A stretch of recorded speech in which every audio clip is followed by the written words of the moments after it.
तो दोस्तों मेरा एक मित्र है, उसने मुझे डीएम में कहा कि मैंने एक वीडियो डाली थी कुछ टाइम पहले कि मैंने कहा गुलाम मानसिकता के लोग हो आप, इसलिए मैं आपको नए साल की मुबारकबाद नहीं दूंगा। तो वो मुझे डीएम में कहता है कि तू हिंदुत्व विरोधी है और तू बीजेपी विरोधी है इसलिए, और आरएसएस विरोधी है इसलिए ये बातें कर रहा है।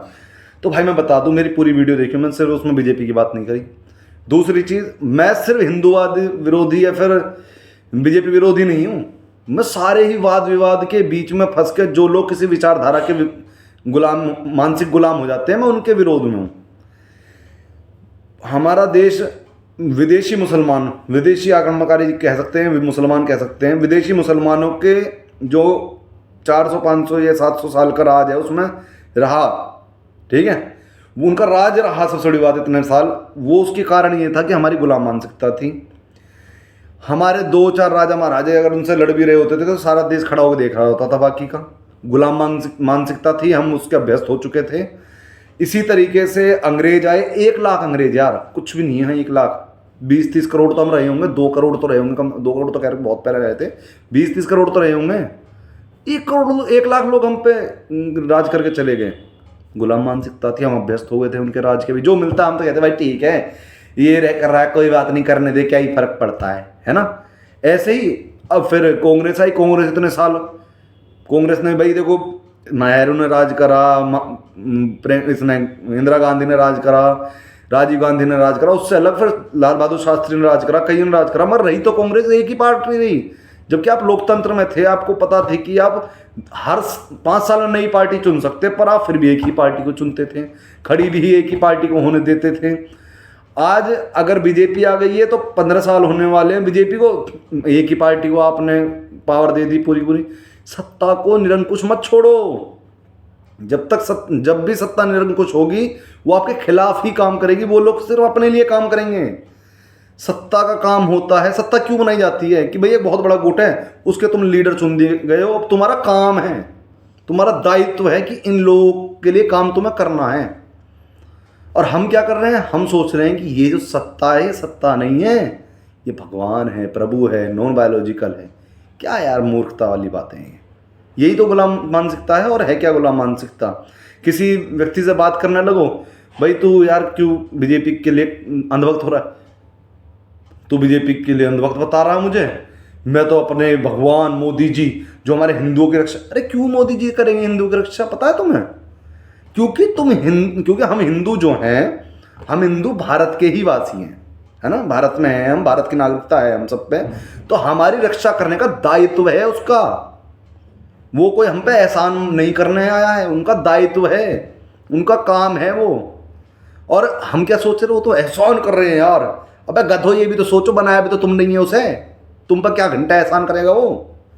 ऐसी एक कह रहा मुझसे कि भाई राहुल गांधी तो बड़ा अच्छा आदमी, राहुल गांधी भी वही करेगा कल को आके, अगर तुम उसके गुलाम हो गए, गुलाम मानसिकता वाले सोच लेके उसके वो बन गए, अनुयायी बन गए, तो तुम ठीक है।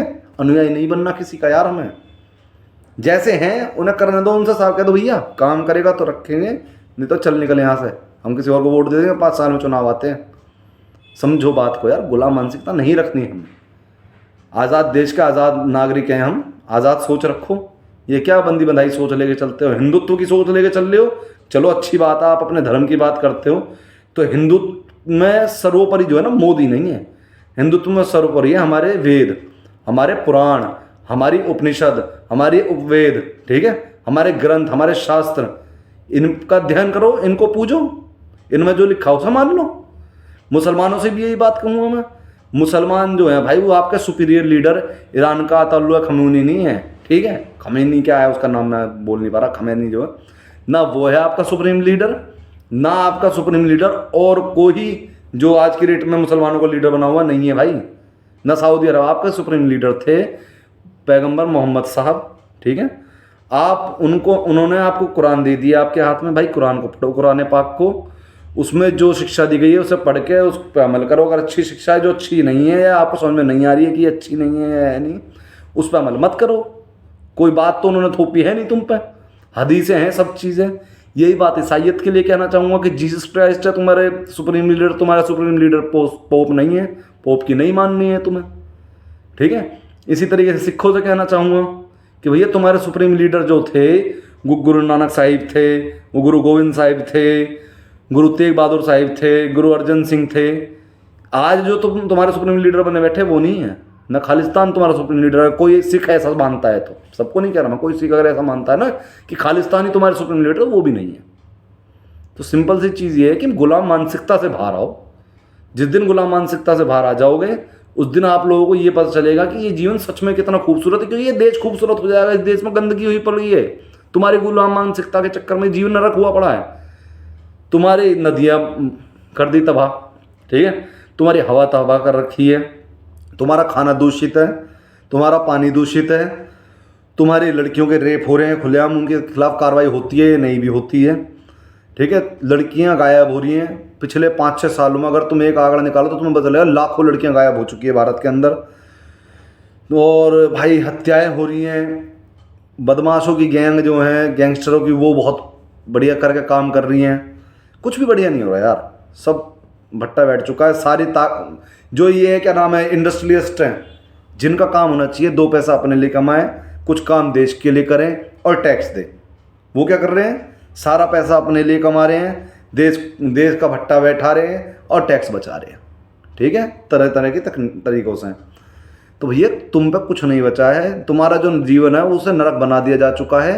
बस ये है, उसका अभी तुम्हें आभास नहीं हो रहा है कि जीवन नरक हो गया है, क्योंकि तुम गुलाम मानसिकता के लोग हो। जैसे ही मानसिकता गुलामी से बाहर निकलेगी, आज़ाद हो जाएगी, क्रांति कर उठेगी, विद्रोह कर उठेगी, उसी समय तुम्हें पता चलेगा कि भाइयों क्या, कि जीवन नरक हो चुका है। अब इस जीवन के नरक होने से हमें बचना है। अब इस नरक को ख़त्म करके स्वर्ग में वापस हमें प्रवेश करना है।